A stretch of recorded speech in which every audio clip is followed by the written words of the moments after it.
Maybe it's security. Maybe you're kind of uneasy with the political climates or whatever you're seeing and whatever that might mean to you.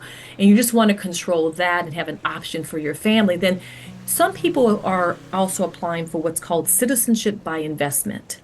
And trust me, with things becoming a little bit more tighter at the borders, even if you want to enjoy extended stays, even if you have no interest to become a citizen in these places or permanent residence in these places, the freedom to move about, to have options to be a digital nomad, which means you work in another country if you have an online job. But guess what? Sometimes you may choose to be in a country that has a lower cost of living. Now, Portugal allows you to buy a residency of your own choice. And if you're going to live there, you're like, that's a win. Okay. A real estate investment, or you can have a business. And there are so many other qualifications or categories to gain access. And now you can have this accomplished in a matter of weeks, not years.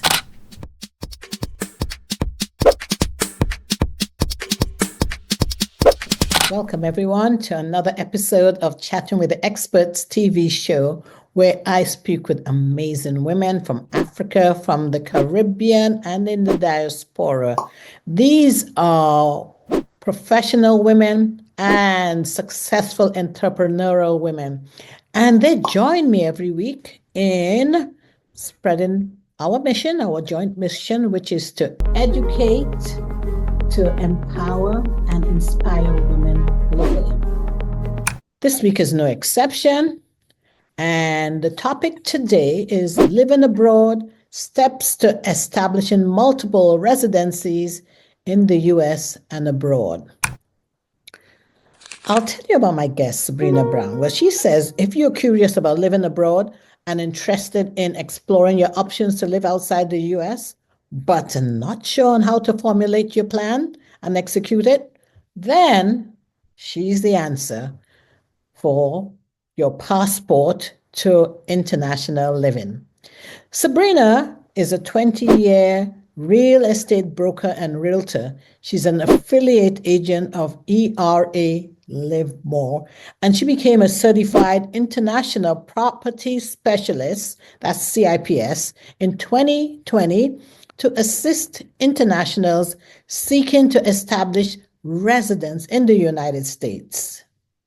Interestingly, she has seen increased interest from US citizens curious about living and buying property abroad. And so that's what we're going to be talking about. And with that, I always say this, my guests' bios are always so fabulous that I can't read everything. I'm going to invite Sabrina to join us on Chatting with the Experts.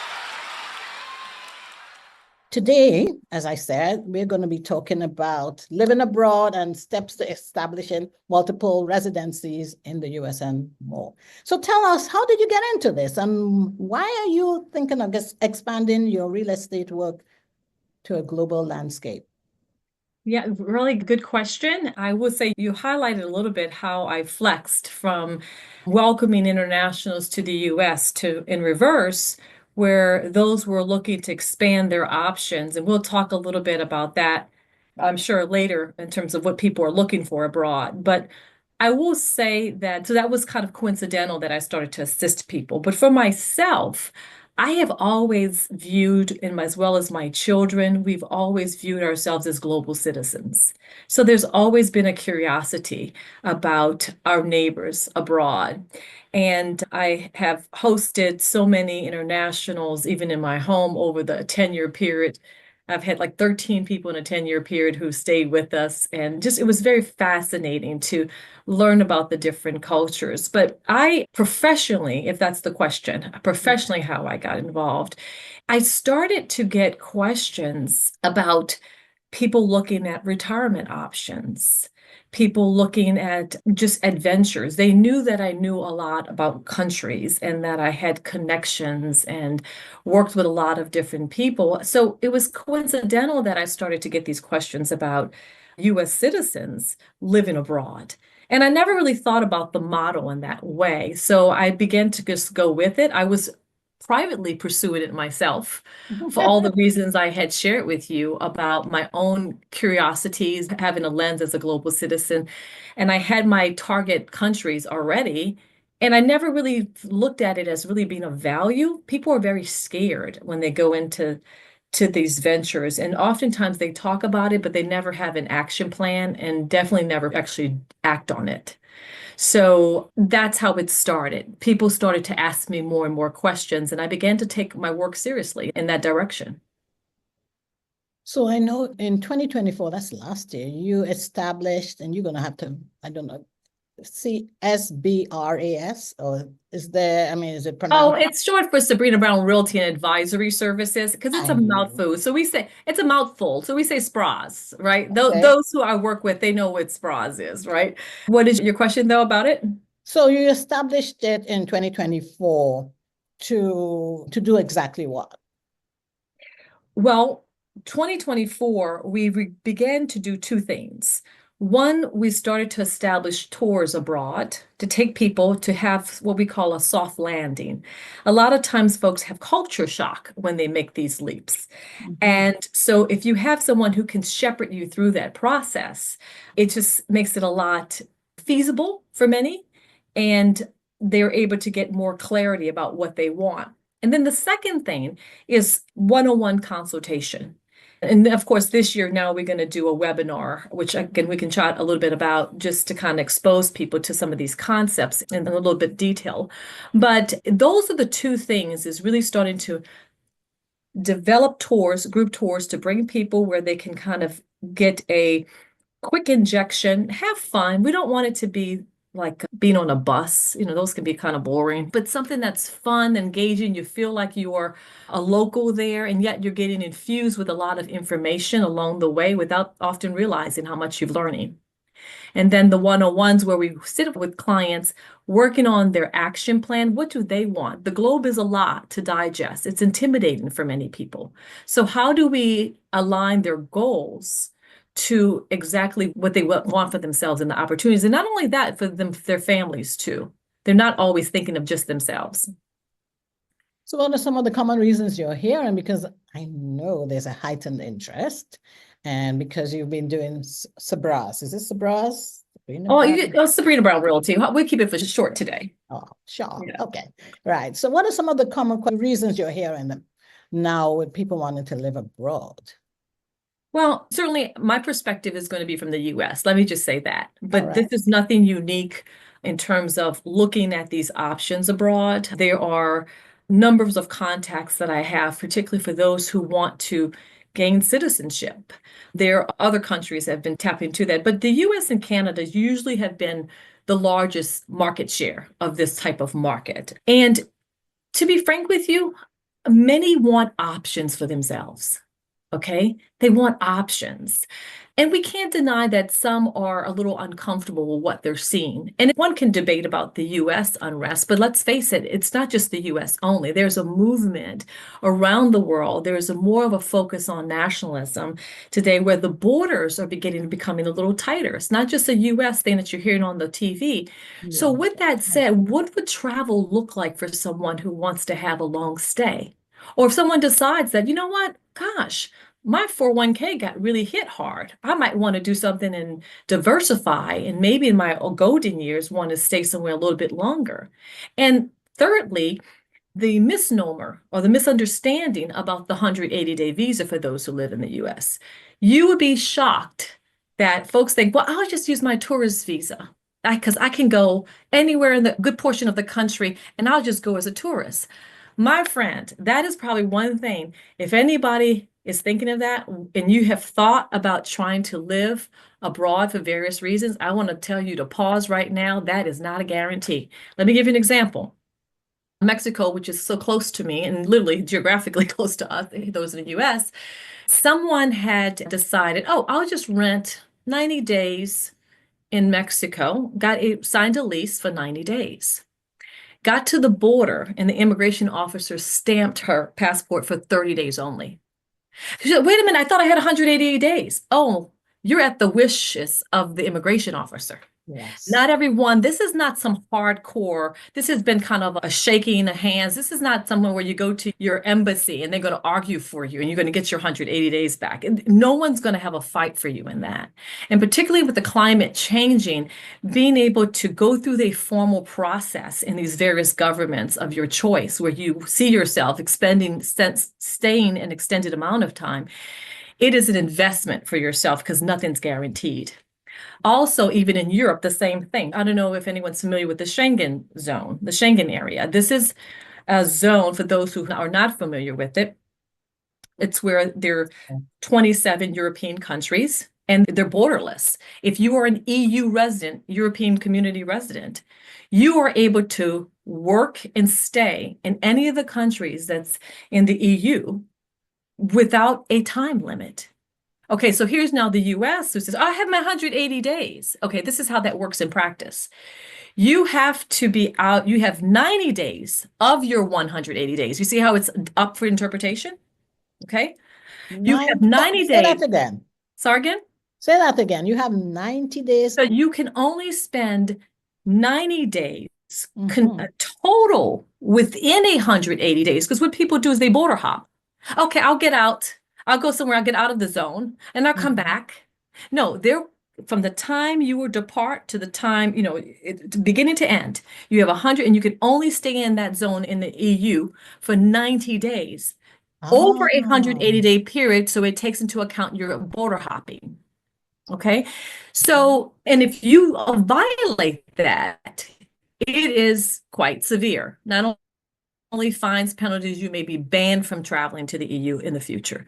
So it does pay to really spend time to study these countries' immigration laws. If you're serious about it, to engage the right way. And I'm happy to talk. I don't want to jump too far ahead because I get a little excited about this stuff. No, please talk. I mean, we want to But learn. That's why we're here. what I'm saying is that there are just so many ways to slice this as to, how people might go about that. But it gets to suffice it to say is that for now is that there's assuming that the 180-day tourist visa that many of us have relied on freely in the past, that is not a guarantee. And trust me, with things becoming a little bit more tighter at the borders, even if you want to enjoy extended stays, even if you have no interest to become a citizen in these places or permanent residents in these places, the freedom to move about, to have options to be a digital nomad, which means you work in another country if you have an online job. But guess what? Sometimes you may choose to be in a country that has a lower cost of living. Those are, again, going back to your initial question, these are the reasons why someone might want to go abroad. They're saving money and still making US dollars. They stretch their budgets that way. They're able to have a better quality of life in the end. But you cannot assume that the tourist visa will be able to do the trick in the end. So what I'm hearing from you is that we need to do a lot of research. COVID kind of lowered a lot of that border. We just felt okay with COVID, especially the younger. My sister says don't say young because we're still young. They're younger Yes, I generation. like that. Yes, a lot of them looked into that and continued even after COVID to, be digital nomads. They were US citizens, but they're living in Mexico, they live in somewhere in Europe, they're in Australia, but Yes. working for US-based companies, or even, Yes. non-US based companies being paid in US dollars. And, for them, well, that was just a new way of living. You were saying, in other words, one needs to do some more, or do some in-depth research on where you want to be a digital nomad at and find out the laws of the country there, Yes. not assume. And they can change at any time. So I'm interested in that we use kind of that starting point, digital nomad. Two things I want to just kind of dispel some misunderstandings. During COVID, yes, there was a time, and it's hard to really track exactly when, where some countries were lowering or made it easier for expats, we call them, expatriates, to come Yeah. over to different countries to work remotely. But there were others who, let's say, they actually had houses and they had done the border hop with their 180 days tourist visa for a long time. They came back because of COVID and they could not return to their real home of residence. So let's say in Panama, they would hop over to Costa Rica and then they would, or Nicaragua, if they were in Costa Rica, and they would border hop basically to these and then go right back to their place of residence. They couldn't get back to those countries because they had shut them down. They had never gotten their visa. Some of them were working off of, in the case of the digital visa, where they actually made an application, then it does depend on which country. But by and large, it wasn't a guarantee even during those times. So what I'm saying the takeaway is, and the point is, don't rely on the loose way of doing things. You do want to follow the formal process to control your destiny as much as you can. You do want to follow the formal process. Yes, that's a really good point. Really good point. Mm-hmm. So as we're still talking about, living abroad, exploring multiple residencies, are there lists of countries, because that's the question I heard, are there lists of countries that are welcoming Americans to their homeland? Certainly, this is the biggest piece to, and when you think of welcoming, let's talk about what that really means. It does depend on your goal. Okay, so if your goal is to, I want to just get a baseline temporary residency for now, which may last a few years. Sometimes it could be as early as 6 months in some places to years. Mexico, for instance, has up to 4 years of temporary residency, and then you become eligible for permanent status. Most of them have, and that's what I am referring to just now, and that's what I want to point out, is the naturalization process, is that's just one category. The second category I want to share with you, and it just goes back to answer your question, it goes back to what your goals are. If you want to be one and done and take care of your family, give options, maybe it's security, maybe you're kind of uneasy with the political climates or whatever you're seeing and whatever that might mean to you, and you just want to control that and have an option for your family, then some people are also applying for what's called citizenship by investment. Okay, also known as a more relaxed version. And there's so many tiers to this. To try to talk about immigration laws in 1 hour is a mouthful, but that's why we do tend to kind of do one-on-ones. Mm-hmm. But just to give you a flavor of it, these citizenship by investment, one and done, this is fast track to residency. And these are places like Dominica. These are places like Antigua and Barbuda. A lot of those in the Caribbean, St. Vincent, they offer these fast tracks. In 3 months, you can have citizenship. Now, here's the catch. The catch is that they require a pretty steep investment. Now, these were normally meant to be the easiest. When you say welcoming, they were very welcoming. If you had, this is for high net worth buyers who can plop down maybe $100,000 and get this. And again, I'm not judging, I'm just giving it out because some people have the means to do it. And I just don't blame them for being one and done. If you want to be close to mainland US, again, that's part of your decision set, how far you want to go. But for that one, they were very attractive and very welcoming because it only at one point took $100,000. And then last year, there was a huge demand. It spiked. And all of them came together and decided to increase it to 200 to 250,000 entry point for that. And that's US dollars. US dollars, I'm speaking in. And you can accomplish this through donations to the government itself. You can accomplish this through, and sometimes they may have a slightly, if you do a straight donation, then it could be a slightly lower level, but there's still, it's healthy 6 figures. And this is before you actually get your government sponsored provider that has to shepherd you through that level of the process. And we can talk about, but suffice it to say, you're looking at several $100,000 and you and a family of 4 can have all residencies, and it depends on which of those countries, up to age 25. Some will tap out at 18 and 25. But if you have a toddler and you have means, you might find, oh my gosh, this is well over a decade for my children to have absolute unfettered access to this country. And then here's the other thing too. So that's one tier. Okay, so let me just point that out. Then there's another one, and keep me on track in case sometimes I go down in a hole on some of this stuff. So I know you'll keep me, Paula, on track. Yeah. So the other one is golden visas. Now, we've probably heard of golden visas, maybe in just in your casual, those who find an interest in this. Now, some of them can lead to citizenship, like I mentioned, certainly. But a lot of folks want to do it because it's easy access to get their residency. They don't have to do, like, for instance, like I did it the slow way. I did 1 step, temporary residency, go back, renew, step 2, doing that process. Then after that, permanent residency, right? They're going straight. And you see a lot of the European countries. So you have Spain, Portugal, Italy, a lot of those are going to offer these golden visas. Well, coincidentally, Spain actually is going to retract its golden visa. And we'll talk about why they're doing that in a minute, because there's a little controversy with some of these because there are privileges associated with it. But these are the residencies that allow you still to invest in your own home, though, which is good. So now, unlike in the Caribbean, where you had to either give the government money or you had to invest in a real estate that's sponsored by one of their government-sponsored providers, which you could stay in the real estate property, but you only have 2 weeks. Now they sell it as, oh, this income, you get X percentage of return. The reality is you only can stay there for 2 weeks. The rest of the time is just a vehicle for them to use your money to help build up their economy, which is not a bad thing if it meets your goals, but that's just one segment. So back to golden visa, now most commonly used in Europe. Those allow you within sometimes weeks. Now, Portugal, many people have been very curious about Portugal. Okay, that was, I have to tell you, was not always an easy way to get to Portugal. Now, Portugal allows you to buy a residency of your own choice. And if you're going to live there, you're like, that's a win. Okay, a real estate investment, or you can have a business. And there are so many other qualifications or categories to gain access.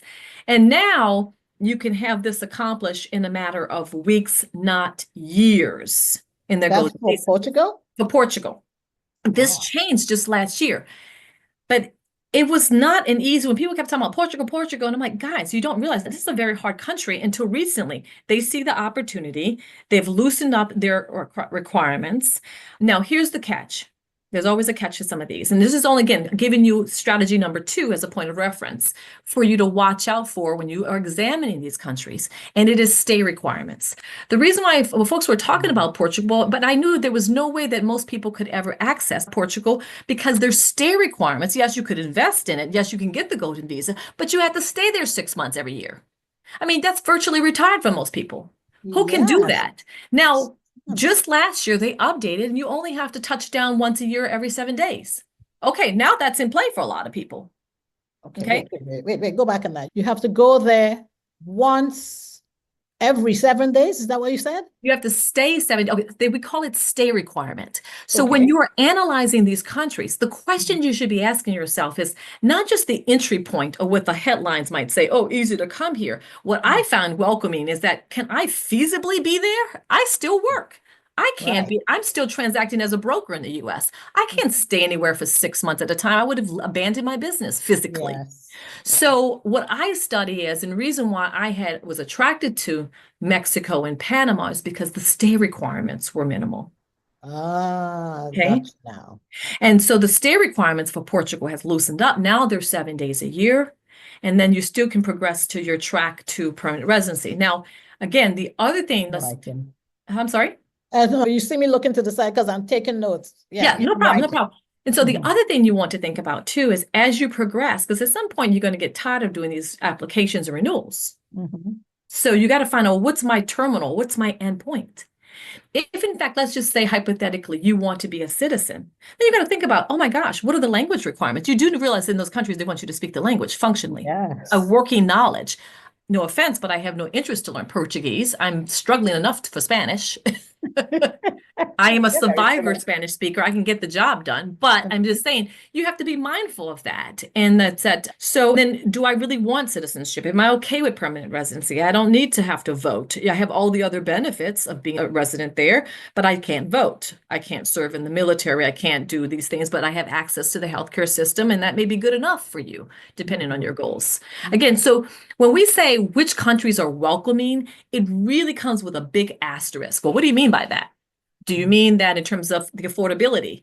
Do I mean in terms of security? And so affordability, another one, if anyone has any interest in, for instance, Asia, I mean, Thailand is extremely cheap. It doesn't really cost that much. I mean, you have $20,000 US dollars to for Thailand to get started, to invest in the country. Now, don't get me wrong. I mean, it's not like I'm wired because I'm in real estate. Everything has to be an investment for me, right? Because I just wired. So for me to just donate something to a government is a mind shift, but you also have to say to yourself, maybe investment is different than, for instance, how I'm defining it. I'm looking at assets. Maybe my investment is freedom. My investment is to have options for my family. And some of them will take you and your family. Some of them will limit, for instance, when I was looking at some of the Antigua and Barbuda in the Caribbean, like they will require, oh yeah, I'll take you, but then like your 25-year-old adult son, he has to have his own application. Well, where he's going to get, at the time it was $100,000. Where are you going to get $100,000 to give to a government? No Yeah, way. okay. He would, or I'm not going to foot the bill for him. But talking about Bermuda, let me ask you. So is what you're saying is that they will accept you as a family as long as your children are under a certain age. After that, Correct. then Correct. And they are independent investors. correct. So that's your Wow. biggest bang for the buck. That is your Mhm. biggest bang. Maybe this might the application a nominal fee, but you don't get treated like an individual applicant if your children are under 25. They take you Mhm. plus a family of four is how they call it. Okay. So really good, value there. But yes, after that, they would have to be their own. After 20, when they reach 25, then they have to apply themselves. So yeah. Ooh. So you, as the parent, you have citizenship. But the kids, and I knew that too. So in Panama, actually, I have permanent residency in Panama. And so we can also talk about, if you like, how that works too. There's another classification. So now you can buy your way through, okay? You can invest in the government, in the local real estate, or have a business demonstrate. Same thing with Canada, actually. You can start a business. People think that Canada is a hard one because people are like, oh, you know what, for everything, I'll just go to Canada. Oh, my friend, that is not as easy as one might think. Mhm. That's an eye opener. I thought Yeah. it was just, we're neighbors. So, hey. Oh, no. And particularly now with all the tension that's going on, it's even, Mhm. but they're just, if anything, anyone, if I impress upon you, is like, can I do this? Absolutely. Is this across the board uniform? No, it is not. It's very intricate. You have to know which classification. Just like we have so many different, work visas, investment, the EB-5 in the US was obviously that's being replaced or talked about being replaced, but that's in the US when you similarly, same thing. I would used to put $1 million and demonstrate that I have going to produce jobs in the US, and all those that would come abroad, they would get residency for themselves and their children so they can go to school and have the same luxuries, right? So what these countries are asking is no different than we've asked of them. So Sure. when you look at, again, Canada is not as easy as it may seem. You have to be sponsored basically by a province. Okay, that's what, if you don't have, and this goes to another classification is by descent. If you have a descent, or my husband is Jamaican, so my kids are eligible for citizenship by descent. I am eligible for citizenship by marriage, for instance. So there's that. But going back to Canada, you can, and we were talking about job creation. So you can demonstrate that to a country. Same thing from Europe and same thing with Canada. And that's also probably the easier access to get into Canada is if you legitimately have, and it has to be well documented. We can talk about that later. But the bottom line is that there are many ways to cut at that. But by and large, because they're neighbors, they're not easy. They're not easy to get into. They're pretty darn strict, in fact. So if you're not looking at these golden visas that we were talking about in Europe to stay focused, then the other way that people, when I was leading into topic wise before we sidebar in Canada, was that there are these other statuses of what's called economic solvency. You're like country XYZ. I'm not here to work. I'm not here to take any jobs away. I basically want to go through your naturalization process. I want to hang out and I'm going to show you I'm not going to take any jobs. I have my own income. I have my pension. I have my own income here. I'm going to show you I have the means to provide and frankly help your economy by being a consumer. I just want to stay in return for that. And that is now to go back to your larger question, what is more welcoming? Now we have a lot of the Latin countries. You can go up down that board. You got now Panama, you got Mexico, you have Costa Rica, you have all down that whole corridor. It's a lot more welcoming if you understand that's my entree to get in there to show. They call them in, because it's Spanish speaking countries, they call it the pensionata. Most of them have the same language. I'm looking for the pensionata visa. And the Sure. pensionata would be a track for you in order to get that type of admission to the country. You know what, Sabrina? We could talk forever. You've got a wealth of information. And so, Yes, because yes. I know so many people have joined and they want to ask you questions, there are two things I'm going to ask you to do. Yeah, oh, But please put in the chat about my seminar coming up. Then we can talk yes, that's more what I about was going that. to say. I Yeah. want everyone to know that Sabrina is available. She's going to be having a seminar coming up soon. I'm going to put a link Yeah, in the chat May here. 3rd. It'll be May 3rd, correct. It's on May 3rd. Yep. At what time? I believe it's at 10 to 11:30, but don't trust me. Please, Eastern time. Please look at the invitation. I don't want to misquote. It's on my calendar is all I know. I don't handle that. I have a helper. But yes, May 3rd. All right. Yes, it is May 3rd. I'm looking at it right now. It's from 11 to 12:30 11 to 12. EDT. Okay, And it's there you go. virtual, of course. Yes, virtual. Yes. And that will help someone to formulate their action plan. It's not the same as a one-on-one, but it's a good start to kind of really think about the things that are important to you on this topic. Okay, all right. So now we know about the event that's coming up on May 3rd. For those who are going to be looking at this because it's being recorded, how can they get in touch with you in general? If they miss the May 3rd, not that we want them to, but how can they get in touch with you? I'm sure you have a website. Absolutely. So I mean, my information is all in the public domain because I'm a real estate broker. So if you want to write me personally, it's Sabrina, Sabrina, and you can put it in the chat at sbrbrokers.com. And sbrbrokers.com is the domain. And certainly if you just want to, it's more general stuff about me. Some things Paula spoke about today about my profile will be on there, my team. But I think just directly, if you want to gain access, sbrbrokers.com, Sabrina at sbrbrokers.com is my email address. Okay, I'll put that in. Yes. Yep. Are you on LinkedIn? I am, but you know how I am. I'm challenged, Paula. You have to ask my assistant. He manages all that. I have to focus on just client work. I don't handle a lot of that, but we will put that in I think he had shared that with you, that link too. He did. You can, if you don't mind putting, yes, I am on LinkedIn. Okay, you're on LinkedIn and you're on Facebook. I was afraid you're going to ask me for my handle or something. I don't have that. And a lot of that can be pulled from your website. I'll put this in the chat. Thank you so much. I appreciate you. Sure. And of course, I say to everyone, if you have enjoyed what you just heard, who wouldn't? And you'd like to be a guest on the show, please reach out to me on my website. It's chattingwiththeexperts.com. I'm on LinkedIn as well as Paula Okonneh. I also am on Instagram, and my handle there, I struggle with that handle too. Always have to think about it, is at chat_experts_podcast. And I am also on Facebook as Paula Okonneh, and I have my business page now, which is Chatting with the Experts. Last but not least, we have a YouTube channel. Please reach out to us there as well. And whenever we do these shows, we put them out on an audio podcast. It's on YouTube, and it's on all the other audio directories, and of course, Spotify. Now, I mean, Sabrina, you've told us a wealth of information, but what I'm going to do is open up the floor so that everyone who joined us will have an opportunity to speak with you, because, oh my gosh, we could be here for 2 hours and not get bored. And that's what the webinar is all about. For an hour, they can ask you a lot of questions that some you were able to touch on today, but of course you couldn't do everything. So we will open up the floor now to everyone who joined. Thank you again, Sabrina. You're welcome.